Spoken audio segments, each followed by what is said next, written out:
Hello, ഇന്നൊരു തട്ടിക്കൂട്ടി നമുക്കൊരു vegetable biryani ഉണ്ടാക്കിയാലോ?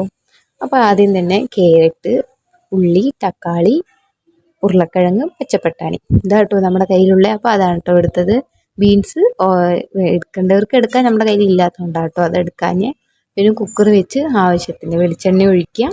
പിന്നെ പട്ട, ഗ്രാമ്പൂ എല്ലാം ഇട്ടിട്ട്, ഇഞ്ചി വെളുത്തുള്ളി എനിക്ക് മടിയായതുകൊണ്ടാട്ടോ പേസ്റ്റ് ആക്കാൻ. എനിക്ക് എന്നെപ്പോലെ മടിയുള്ളവർ ഇതേപോലെ ചെറുതാക്കി നുറുക്കിയിടുക, അല്ലാത്തവർ പേസ്റ്റ് രൂപത്തിലാക്കിയിട്ട് ഇടണേ. പിന്നെ ഉള്ളിയും തക്കാളിയും നല്ലപോലെ വറക്കാൻ ഇടണം കേട്ടോ. വറക്കാനിട്ട് നല്ലപോലെ ഒന്ന് വതക്കി എടുക്കണേ. ഞാൻ ഉള്ളിയും തക്കാളിയും വതക്കിയ ശേഷം കേട്ടോ ഉപ്പിട്ട്, അപ്പോൾ നേരത്തെ തന്നെ ഉപ്പിട്ട് നല്ലപോലെ വതക്കുക.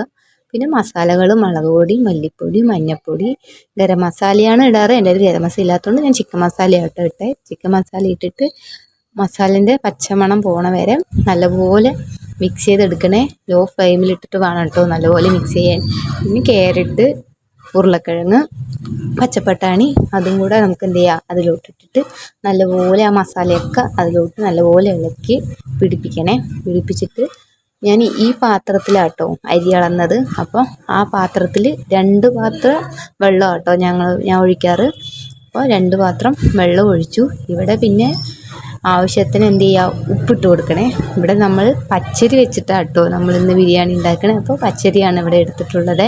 അപ്പോൾ പച്ചരി കഴുകിയ ശേഷം അതിലോട്ട് ഇട്ട് കൊടുക്കുക. പിന്നെ ഒരു നാരങ്ങ മുറിച്ചിട്ട് അതിൽ ഒരു പാളി മാത്രം നന്നായി പിഴിഞ്ഞ് അതിലോട്ട് ചേർത്തണേ. പച്ചരി ആകുമ്പോൾ നമ്മുടെ എല്ലാവരുടെ വീട്ടിലും ഉണ്ടാവുമല്ലോ, അപ്പോൾ അത് വെച്ചിട്ടാട്ടോ ഉണ്ടാക്കണേ.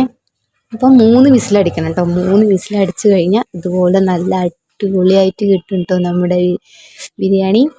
അപ്പോൾ പച്ചരി വെച്ചിട്ടുള്ള ബിരിയാണിയാണ്, പക്ഷെ ടേസ്റ്റ് പച്ചരി വെച്ചിട്ടുള്ള ബിരിയാണിയാണെന്ന് തോന്നിക്കില്ല കേട്ടോ. പക്ഷെ അടിപൊളി ടേസ്റ്റാണ് കേട്ടോ. അപ്പോൾ എല്ലാവരും ട്രൈ ചെയ്ത് നോക്കണേ. അപ്പോൾ ഇന്നത്തെ വീഡിയോ ഇത്രയേ ഉള്ളൂ. ഇനി നാളെ ഒരു വീഡിയോ ആയി ഇനി നാളെ കാണാം. അതുവരെയും ബൈ ബൈ.